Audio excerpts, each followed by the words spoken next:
Big ബോസിൻ്റെ ഒരു task ദേ ഇപ്പോൾ കഴിഞ്ഞതേ ഉള്ളൂ ലൈവിൽ. അപ്പം ആ ഒരു ടാസ്കിന് ശേഷം നമ്മുടെ സരിക ചേച്ചിക്ക് കിട്ടിയ ഒരു ചേച്ചി പിടിച്ചടക്കിയ ഒരു സീറ്റും അതേപോലെ നമ്മുടെ ആദിലയുടെ ട്രിപ്പിൾ സ്റ്റാൻഡും ഒക്കെ കാണാൻ കഴിഞ്ഞിട്ടുണ്ട്. അപ്പം നമുക്ക് നോക്കാം അത് എന്തായിരുന്നു ടാസ്ക്. നമ്മുടെ അനീഷേട്ടനെ ബിഗ് ബോസ് കൺഫ്യൂഷൻ റൂമിലോട്ട് വിളിച്ചിട്ട് ഒരു ടാസ്ക് കൊടുത്തു. ടാസ്ക് അനീഷേട്ടൻ പുറത്ത് വന്ന് വായിച്ചു. ടാസ്ക് പ്രകാരം ഈ 7 കണ്ടസ്റ്റൻസിന് മാത്രമേ അത് കളിക്കാൻ പറ്റത്തുള്ളൂ.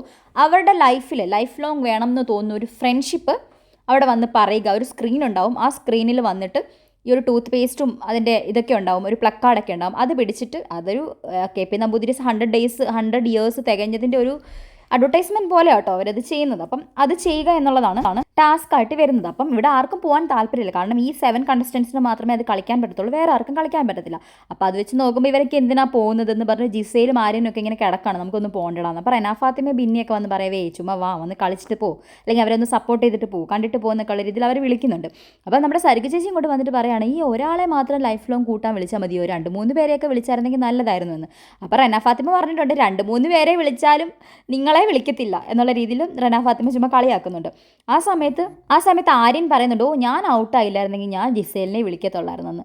അപ്പോഴത്തേക്ക് ബിന്നി കളിയാക്കി പറഞ്ഞു, ജിസേൽ ഔട്ടായില്ലായിരുന്നെങ്കിലും നിന്നെ തന്നെ വിളിച്ചേനടാ ആര്യെന്ന് കളിയാക്കി പറയാം, കാരണം രണ്ടുപേരും ഔട്ടായല്ലോ. അപ്പോൾ ആര്യൻ പറയുവാണ്, ബിന്നി നീ കൂടുതൽ സംസാരിക്കേണ്ട, നീയും ഔട്ടായി, ബാ കരഞ്ഞുകൊണ്ട് ഇവിടെ വന്ന് ഇരിക്കുക എന്നുള്ള രീതി കളിയാക്കുകയാണ്. അങ്ങനെ അവരെല്ലാവരും കൂടെ അവിടെ പോന്നു. നമ്മുടെ ടാസ്ക് തുടങ്ങുമ്പം ആദ്യം ഇരുന്നത് അനുമോളാണ്. അനുമോള് വിളിച്ചത് ആദിലയാണ്. അപ്പോൾ അനുമോളുടെ ദേഷ്യമൊക്കെ മാറി ആദിലെ വിളിച്ചു. എല്ലാവരുടെയും മുഖമൊക്കെ ഇങ്ങനെ മങ്ങുന്നുണ്ട് ആദിലെ വിളിച്ചപ്പം. നൂറയ്ക്ക് എന്തോ പോലെ ആറ്റിറ്റ്യൂഡ് ഇട്ടു. പിന്നെ ഷാനവാസിക്ക അനീഷേട്ടൻ ഷാനവാസിക്കയും വിളിച്ച് അവർ തമ്മിൽ സംസാരിച്ചു. ഇവിടെയാണ് ഒരു ട്വിസ്റ്റ് വരുന്നത്. അപ്പം ഒബ്വിയസ്ലി അനുമോള് ആദിലയും വിളിച്ചപ്പം ഒബ്വിയസ്ലി എല്ലാവരും തെറ്റിദ്ധരിച്ചത് ആദില അനുമോളെ വിളിക്കുമെന്നാണ്. പക്ഷേ ഒരു ട്രിപ്പിൾ സ്റ്റാൻഡ് ആദിലയുടെ ആ ഒരു കളി അപ്പോഴാണ് കണ്ടത്. ആദില വിളിച്ച ആരാന്നറിയോ, നമ്മുടെ സരിക ചേച്ചിയെ. നിങ്ങൾ ചോദിക്കുമ്പോൾ എന്താ സരിക ചേച്ചിയെ വിളിക്കാൻ പാടില്ലേ, സരിക ചേച്ചിക്ക് എന്താ പോകാൻ പാടില്ലേ, ആദിലയ്ക്ക് ഒരു ലൈഫ് ലോങ് ഫ്രണ്ടായിട്ട് കൂട്ടുകൂടാൻ പറ്റുന്ന ഒരാളല്ലേ സരിക ചേച്ചി എന്ന് തോന്നും. പക്ഷേ ഇവർ ബിഗ് ബോസിലായിരുന്ന സമയത്ത് ഒരു ഫ്രണ്ട്ഷിപ്പ് ഉണ്ടാവാതിരുന്ന ഒരാളാണ് ഈ സരിക ചേച്ചി. അന്നേരം ഇവർ തമ്മിൽ ഒരു കൂട്ടും ഇല്ലായിരുന്നു. ഈ റീ എൻട്രിക്ക് ശേഷം നമ്മുടെ അനുമോളെ എല്ലാവരും കൂടെ ടാർഗറ്റ് ചെയ്യുന്നത് കണ്ടിട്ട് അതിലെ നൂറെ നൈസായിട്ട് മാറി അനുമോളുടെ അടുത്തുനിന്ന്. ആ സമയത്തുണ്ടായ ഒരു ഗ്രൂപ്പിനകത്തെ ഒരു പ്രധാനപ്പെട്ട കണ്ണിയാണ് ഈ സരിക വന്നിട്ട് എല്ലാ കുറ്റങ്ങളും അനുമോൾ അവളുടെ അടുത്ത് ചോദിക്കുന്ന ഓരോ മൈന്യൂട്ട് കാര്യങ്ങൾ പോലും ഇവരുടെ അടുത്ത് കളിയാക്കി പറഞ്ഞു കൊടുത്തും അനുമോൾ ഫസ്റ്റ് മേടിക്കുന്നത് ഞങ്ങൾക്ക് ഇഷ്ടമല്ല, എനിക്ക് നിങ്ങളെയാണ് ഇഷ്ടം എന്നുള്ള രീതിയിൽ ഒരു ഗ്രൂപ്പ് ഓഫ് ആൾക്കാരെ ഒരാളെ അറ്റാക്ക് ചെയ്യുമ്പം ആ ഗ്രൂപ്പിൽ കയറാൻ വേണ്ടിയിട്ട് ചില ഇത് കാണിക്കുമല്ലോ, അതാണ് ശരിക്കും സരിക അവിടെ കാണിച്ചത്. എന്നിട്ട് അതിനകത്ത് ഞൊഴഞ്ഞ് കയറി അതിലെടുത്ത് പറഞ്ഞ് മാനിപ്പുലേറ്റ് ചെയ്ത് ആ ഒരു 3 ദിവസം ശൈത്യയെക്കാട്ടി കൂടുതൽ ഏറ്റവും കണ്ണിങ്ങായിട്ട് ആദിലെ മാനിപ്പുലേറ്റ് ചെയ്ത് അനുമോളുടെ കുറ്റം ആ പുള്ളിക്കാരത്തെ ആദിലയുടെ തലയിൽ ഇങ്ങനെ കെട്ടിവെച്ച് കൊടുക്കുമായിരുന്നു. എന്തൊക്കെ കാര്യങ്ങൾ പറഞ്ഞ് അനുമോളെ കളിയാക്കിയത്. അവരൊരു മനുഷ്യ സ്ത്രീ, അല്ലെങ്കിൽ ഇത്ര പ്രായമായ ഒരു സ്ത്രീയല്ലേ, അവർ നോക്കേണ്ടത് ആ പിള്ളേർ തമ്മിൽ അടിയിട്ടു, അവർ തമ്മിൽ മിണ്ടട്ടെ. ആ പയ്യന്മാർ തിരിച്ച് വന്നിട്ട് നമ്മുടെ അഭിലാഷ് ആയിക്കോട്ടെ, ഒണിയിലായിക്കോട്ടെ, ഇവരൊക്കെ പല ആൾക്കാരും തിരിച്ചു വന്നിട്ട് എന്താ ഇവരൊക്കെ ഇവർ നല്ല രീതിയിൽ ഇറങ്ങിപ്പോവും എന്നുള്ള രീതിയിൽ പറഞ്ഞ് ഉപദേശിക്കുമ്പം ഈ തള്ള ഇവരെ തലയിലോട്ട് വീണ്ടും ഇട്ട് കൊടുക്കുകയാണ്. മിണ്ടരുത്, അവളൊരു ഒരു ക്രൂരയാണ്, അവളെ നിങ്ങളെക്കുറിച്ച് ഇങ്ങനെ പറഞ്ഞു, നൂറ കപ്പടിക്കുന്നതിൽ അവൾക്ക് കുശുമ്പാണ് എന്നുള്ള രീതിയിലെല്ലാം ഇട്ട് കൊടുത്തപ്പോഴത്തേക്കും സരിക ചേച്ചിയുടെ അവിടെ നമ്മുടെ ട്രിപ്പിൾ സ്റ്റാൻഡേർഡ് ആദിൽ അങ്ങ് ഫ്ലാറ്റായി.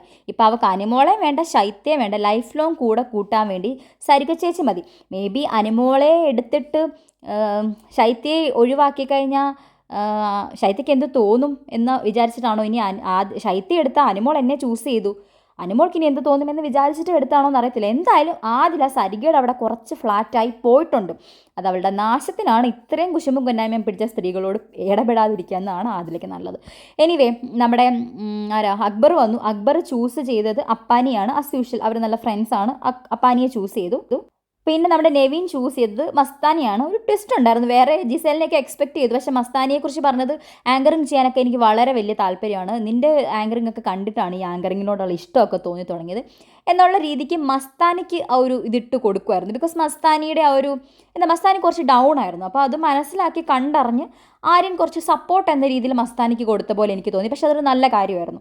പിന്നെ നമ്മുടെ നൂറ ചൂസ് ചെയ്തത് അനുമോളെയാണ്. വേറെ നിവർത്തിയില്ല, കാരണം അനുമോൾ അതിൽ ചൂസ് ചെയ്തു. ഇനിയിപ്പം നൂറ പോയിട്ട് ശൈത്യം എങ്ങനെ പോയി ചൂസ് ചെയ്ത് കഴിഞ്ഞാൽ പിന്നെ അത് വേറെ. നൂറയ്ക്ക് ഇപ്പോൾ ഓൾറെഡി അറിയാം അനുമോളുടെ സപ്പോർട്ട്. ഇനി ഇവളെങ്ങാണ് ഞാൻ ചൂസ് ചെയ്ത് അങ്ങനെ ഇരുന്നില്ലേ, നാട്ടുകാർ ഫുൾ എന്നെ പഞ്ഞിക്കിടുമല്ലോ എന്ന് പേടിച്ചിട്ട് നൂറ പോയി അനുമോളെ ചൂസ് ചെയ്തത് പോലെ ഉണ്ടായിരുന്നു.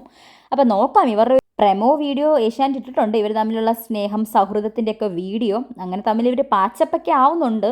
അപ്പോൾ എന്താണ് നടക്കുന്നത് നോക്കാം. കൂടുതൽ അപ്ഡേറ്റ്സിനായിട്ട് ചാനൽ സബ്സ്ക്രൈബ് ചെയ്യുക, ഷെയർ ചെയ്യുക, ലൈക്ക് ചെയ്യുക. പിന്നെ നിങ്ങളുടെ അഭിപ്രായങ്ങളൊക്കെ കമൻ്റായിട്ട് രേഖപ്പെടുത്തുക.